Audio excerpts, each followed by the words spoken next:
Beyond Good and Evil, Mythical Synthesis by Daniel Curtis for the All-Unknowing. The first diagnosis, law versus consequence. For 2 millennia, the West alone has read the garden as a legal proceeding, a morality tale about crime, trial, and punishment. This legalistic reading serves the very systems that perpetuate our exile, creating the need for juridical intermediaries between humanity and divinity. But it also serves something deeper in the psyche, the refusal to accept that what happened was irreversible. But what if Eden wasn't about breaking God's law, but about consciousness discovering its own nature? What if the punishment wasn't decreed, but simply what happens when awareness splits itself? Only in the West did we invent the framework of divine law to transform natural consequence into legislated punishment. Eastern traditions view karma as a physical concept. Action and result are inseparable. But the West needed judges, courts, and sentences. The story had to become a legal precedent to justify the existence of legal priests. The origin story contains a diagnosis so precise, so devastating, that it had to be inverted from physics into jurisprudence, from consequence into crime. What if the fig leaves weren't covering legal shame before a judge God, but the wholeness that can no longer exist in a reality now split into legal categories? Innocent guilty, permitted forbidden, saved damned. Like all profound myths, it speaks in symbols that bypass the rational mind and strike directly at the core of the psyche. But we've been reading the symbols through the lens of Roman law rather than consciousness itself, seeing divine verdict where there's natural consequence, seeing legal violation where there's wisdom, seeing criminal shame where there's the first desperate attempt to maintain wholeness in a reality that now demands you choose which side of the law you are on. This legalistic misreading obscures the deeper structure of the myth, which begins not with prohibition, but with an impossible choice already built into paradise itself. The 2 trees split from the beginning. Before the serpent speaks, before Eve reaches, before she makes a choice, the garden contains 2 trees, knowledge and life. Not one unified tree, but 2, already presenting consciousness with an impossible choice. The split exists before the fall, built into paradise itself. The tree of life is the mother principle, Shakti herself, the animating force that gives without discrimination, that flows without judgment, that sustains without needing to know what it sustains. She is Sophia before wisdom becomes conscious, the eternal feminine that exists in pure being without the burden of self-awareness, pure generative power that exists before the concept of existence, before the split between being and non-being. This is unconscious wholeness. That is, it generates and sustains through pure presence rather than knowledge.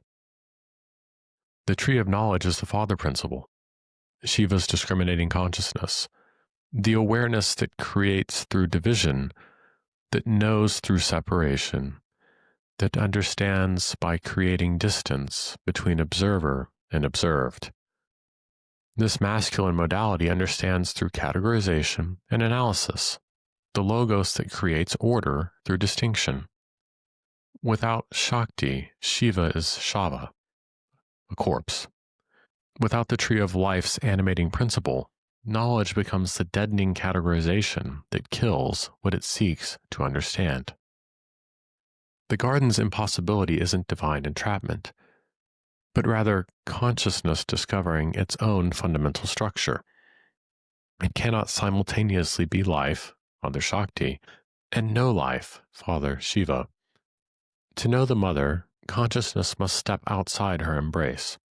To discriminate, one must cease being undifferentiated.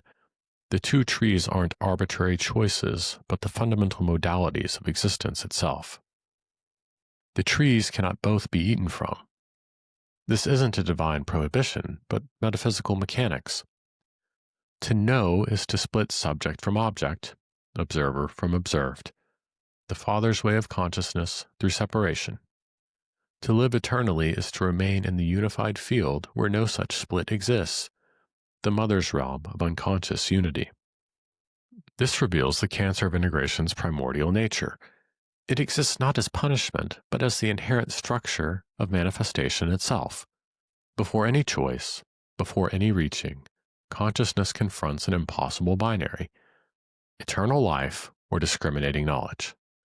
The cancer of integration doesn't begin with the eating. It starts with the existence of two trees that cannot both be chosen. The split precedes the sin, making the sin itself a misdiagnosis of what is simply consciousness discovering its own operative mechanism. The Greek word hamartia, translated as sin, originally meant missing the mark. But what mark could consciousness hit when faced with its own fundamental structure? The legalistic reading transforms inevitable evolution into moral failure, like condemning a child for growing up or declaring puberty a crime against innocence. This is Peter Pan theology, demanding consciousness remain in Neverland of unconscious participation, refusing the arduous journey of individuation. The real missing isn't moral failure, but the inevitable price of awareness. To know the Mother, you must miss being entirely held by her. To discriminate as the Father, you must miss the undifferentiated unity. The sin is simply the cost of consciousness, not a mistake, but tuition for the education of awareness. But why did consciousness transform this inevitable evolution to moral failure? Why insist on law when the text describes physics? Because the legalistic reading is itself a defense against what actually happened, a desperate attempt to believe we could have stayed in paradise if only we'd made the right choice. To frame it as sin is to maintain the fiction that return is possible through obedience, that we can undo what was done by following rules, that consciousness can uneat what it has metabolized. The legal framework offers false hope. If we were punished for breaking the law, then perhaps perfect obedience to the law can restore what was lost. This is more comforting than the actual mechanism. That consciousness evolution is irreversible, that there was no right choice to make, and that we cannot regress to unconscious innocence, no matter how perfectly we perform good deeds. The legalistic reading persists because it preserves what theology calls free will, the comforting fiction that consciousness could have chosen differently. But what theology calls free will is actually consciousness trapped between two aspects of its own nature, forced to choose between them as if they were separate, as if the choosing itself doesn't create the very separation it pretends to navigate. The garden contains the cancer of integration as its central feature, not as a flaw, but as the necessary structure through which consciousness will eventually recognize its own wholeness by first experiencing its capacity for division.